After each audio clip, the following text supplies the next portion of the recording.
ঘটনা কি ছিল আপনার স্বামী?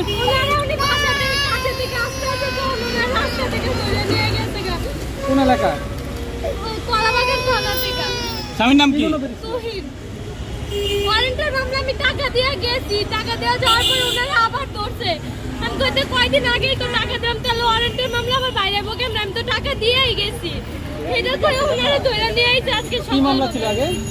আগে সন্দেহ চুরি মামলা ছিল। চুরি মামলা ছিল, আর এখন কি মামলা দিয়েছে? এখন শুধু তো ধরে আনছে ওনারা এই জায়গায়। আপনার নাম কি? রাইমা। আপনি পুলিশ টাকা চাচ্ছে? টাকা চাচ্ছে না, আমার ফোন দিয়ে বলে নাই কিছু। আমি গিয়েছি থানায়, ওনারা আমার বাইক করে এসে থানা থেকে।